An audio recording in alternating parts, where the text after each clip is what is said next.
Assalamualaikum and good morning, class! How are you today? Is everyone full and alive? That is good to hear from you. Alhamdulillah, I am also fine. Everyone, kindly stand up as we begin our class with prayer.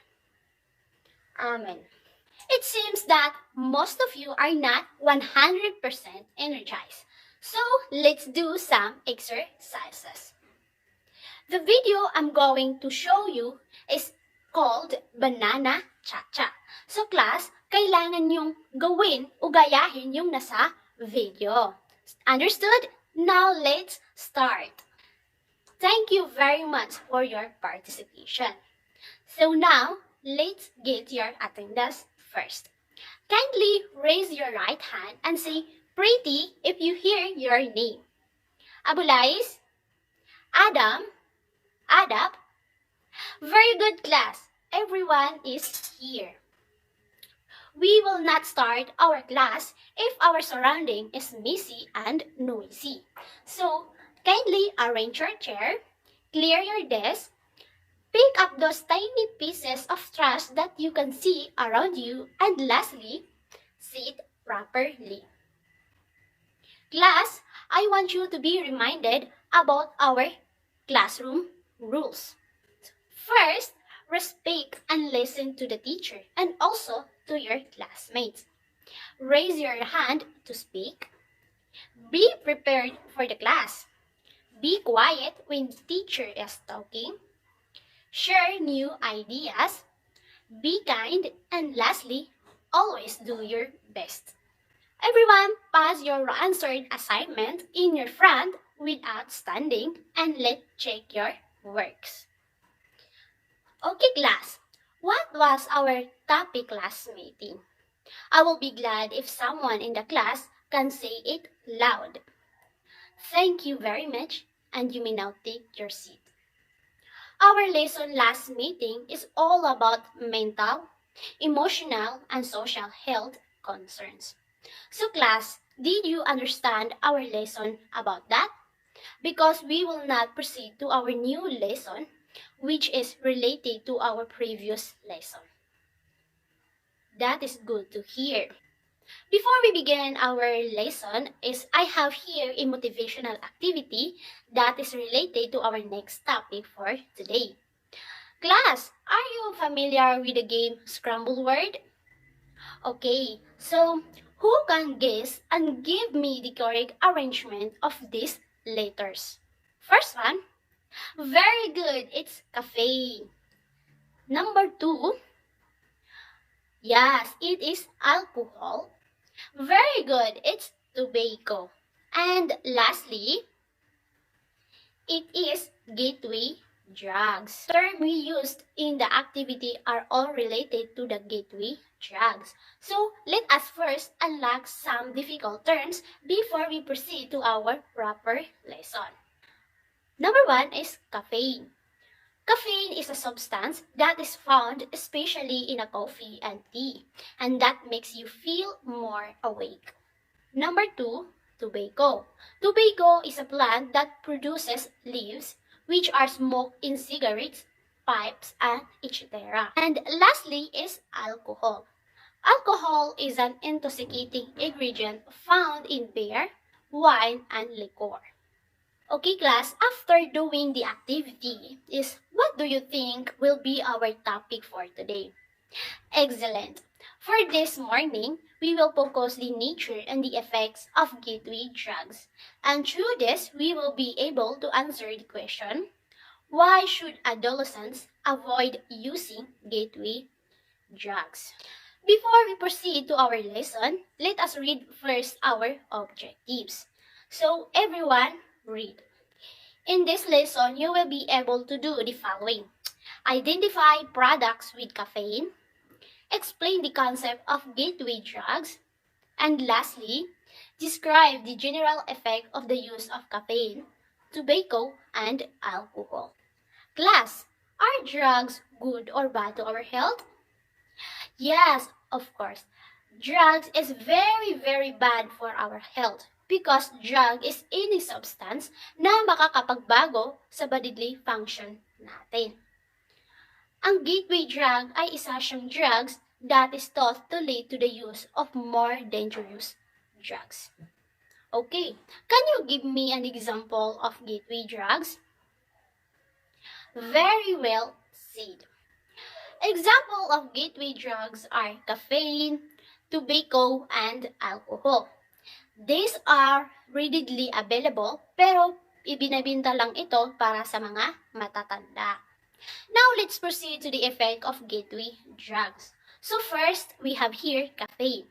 So okay, Miss Palagawad, do you like to drink coffee? And how about you, Miss Dima? Do you like soft drinks? Class, aside from coffee, tea, and soft drinks, ay may iba pang mga produkto na may caffeine, tulad ng iced tea, energy drink, at even yung pinaka-favorite natin na chocolate. Caffeine ay isa siyang drug dahil naaapektuhan niya ang ating katawan.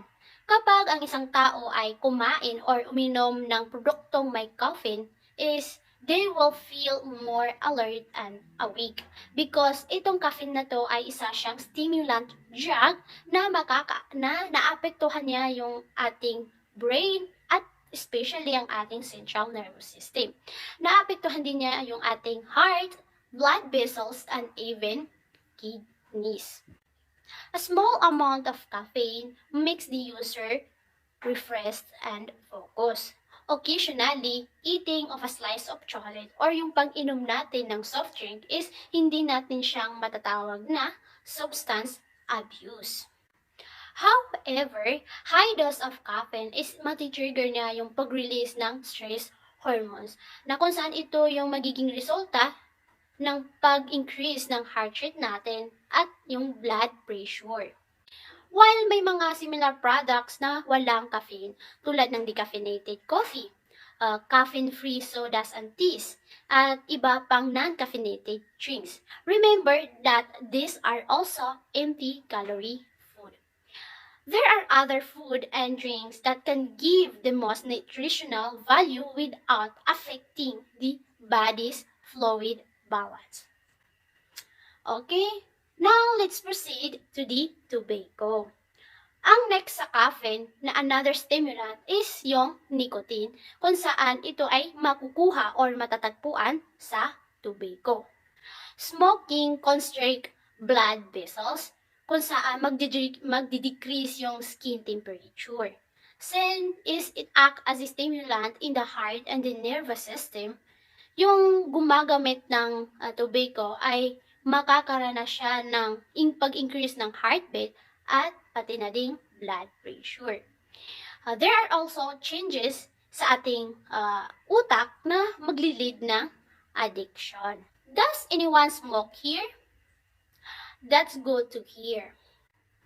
Class, smoking is very bad to our health because nadidecrease niya yung ability ng ating blood na makakarry ng oxygen sa ibang parte ng ating katawan dahil na din sa carbon monoxide na matatagpuan sa tobacco smoke.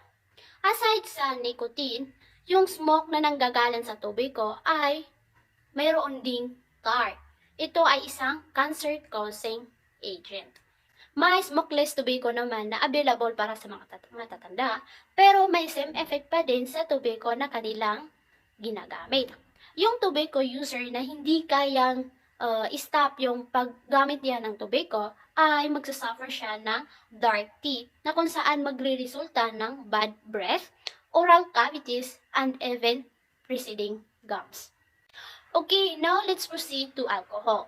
Alcohol ay isa siyang psychoactive drug that depresses the central nervous system, that makes the user relaxed and mellow, but it also impairs the brain activity. Can you give me at least one effect of drinking alcohol? Thank you very much. So class, alcohol is naapektuhan niya yung control ng muscles natin, yung coordination natin, yung memory, reaction time, judgment, at pati na din ang ating mga senses. The person's speech slurred, his vision becomes impaired, and his hearing gum, kumbaga nabibini siya. Nag-i-increase na din yung heart rate at kanyang blood pressure at nagdi-decrease naman ang kanyang body temperature. The kidney increase the production of urine and the person loses more than the usual amount of water from the body. Too much alcohol is magkukos siya ng vomiting. There are also changes sa behavior ng isang tao. Yung drinker na serious ay nagiging silly, yung shy naman is nagiging talkative. And after that is hindi na nila maaalala kung ano ba yung kanilang pinagsasabi o pinaggagawa. They also experience headaches, dizziness, and an upset stomach. Class, do you have any questions regarding to the effects of gateway drugs? If none, let's proceed to why drink and smoke. Knowing these facts should prompt adults na itigil ang pag-take nila ng caffeine, tobacco, at even alcohol so that they will not suffer from its undesirable effects. Unfortunately, is marami pa ring mga adults ang hindi pinapansin ang mga warnings. May mga kabataan din na may mga kabataan din ang gumagamit even though na alam nila sa sarili nila na sila ay hindi pa 18 years old. They carry the bad habit until na maging sila ay adults, and sadly, they will only stop when too much damage has already been done to their body. So, what reason most people take up smoking, drinking coffee, and alcohol drinks as teenagers? Thank you very much, and you may now sit. People take advantage of gateway drugs because of different reasons. First, some are curious. Kaya, itatry nila yung isang bagay na alam nila na ito ay hindi maganda. Some think it will make them look cool or feel like grown up. Thirdly, others try it because of peer pressure. Iniisip nila na kung ano yung ginagawa ng isa nilang friend is kailangan nila din gawin para daw fair. And number 4 is there are few who did it because they just like being rebellious. And lastly, on the other hand, some use this substance as a way of coping with their everyday problems such as feeling angry, sad, or anxious. Whichever reason people have in using this substance, you need to know the facts plus develop the right behavior and attitude toward it so that you will prevent and control yourself from using and abusing it. Gateway drugs is one of the challenges that you will face in adolescence. Will you be smart enough to refuse it, or will you be gullible enough to use it and then regret it later?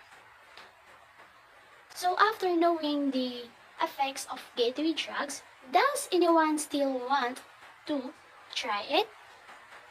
Okay. Alright, now let's do another activity. I have here a marker and a piece of paper. This class will be divided into 2 teams. The activity is called Pictionary. The mechanics of this game is each group will choose one player to be their first drawer. Once the card is drawn, the drawer has 5 seconds to examine the word. The timer is then turned and the drawer begins sketching clues for the team. The drawer may not use verbal or physical communication to teammates during the round. Sketches may not include letters or numbers. Sketching and guessing continues until the word is identified or until time is up. If a guess is correct, the team will get a points and selecting a new card and a new drawer. Are you ready? Class, please avoid cheating while doing the activity and be smart and fair. Okay? Did you enjoy the activity for today? Okay, that's good to hear. So class, What are the some gateway drugs? I need one hand who can enumerate it in front.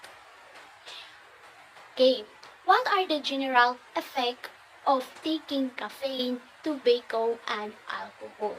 Very good class. It seems that you really understood our lesson and most importantly is you enjoyed the activity and the lesson itself. So I have here a short quiz which is true or false. Write T if the statement is true and F if it is not. 2 points each. And for your assignment for today is you need to make a poster that shows the general effect of caffeine, tobacco, and alcohol to our body. So, ipapasa ninyo ito sa susunod nating pagkikita. Okay? So, that's all.